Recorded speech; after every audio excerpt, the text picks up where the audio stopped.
தேதி சொல்லும் செய்தி டிசம்பர் 27 38ஆம் ஆண்டில் இயக்குனர் இமயத்தின் படைப்பு.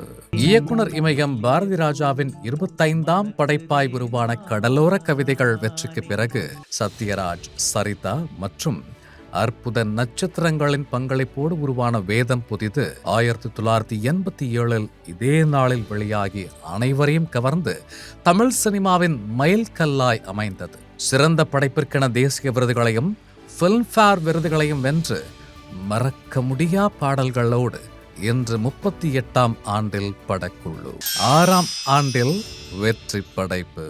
டிவைன் புரொடக்ஷன்ஸ் தயாரிப்பில் ஹலிதா ஷமீமின் கதை மற்றும் படத்தொகுப்பு இயக்கத்தில் 4 ஒளிப்பதிவாளர்களின் பங்களிப்போடு மண்மனம் மாறா காவியமாய் உருவான சில்லு கருப்பட்டி இதே நாளில் 2019 மலர்ந்தது. பிரதீப் குமார் இசையில் 40 நாட்களில் எடுத்து முடிக்கப்பட்டு சிறந்த இயக்கம், சிறந்த படைப்பு என JFW, Toronto Tamil film festival award என நம்மில் பயணித்து இன்று 6ஆம் ஆண்டில் படக்குழு. இந்நாளை பகிர்ந்து படக்குழுவை வாழ்த்தி மகிழ்கிறது ஜெயா மேக்ஸ் தொலைக்காட்சி.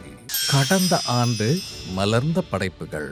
டி. சுரேஷ்குமார் இயக்கத்தில் ஆன்சன் ரெபோ மோனிகா நடிப்பில் ரொமான்டிக் படைப்பாய் உருவான மழையில் நனைகிறேன். உமாபதி ராமையா இயக்கத்தில் தம்பி ராமையா வசனத்தில் சமுத்திரகனி ஸ்வேதா நடிப்பில் உருவான ராஜா குள்ளி. ஷியாம் பிரவீன் இயக்கத்தில் சரத்குமார், இனியா கலையரசன் நடிப்பில் கிரைம் மிஸ்டரி படைப்பாய் உருவான ஸ்மைல் மேன். நந்தா பெரியசாமி இயக்கத்தில் சமுத்திரகனி பாரதி ராஜா அவர்களின் அற்புத நடிப்பில் அற்புத படைப்பாய் மலர்ந்து பாராட்டுகளை வென்ற திருமாணிக்கம் என 4 படைப்புகளுமே கடந்த ஆண்டு இதே நாளில் மலர்ந்தன. இந்நாளை பகிர்ந்து படக்குழுவினர் அனைவரையும் வாழ்த்தி மகிழ்கிறது ஜெயா மேக்ஸ் தொலைக்காட்சி.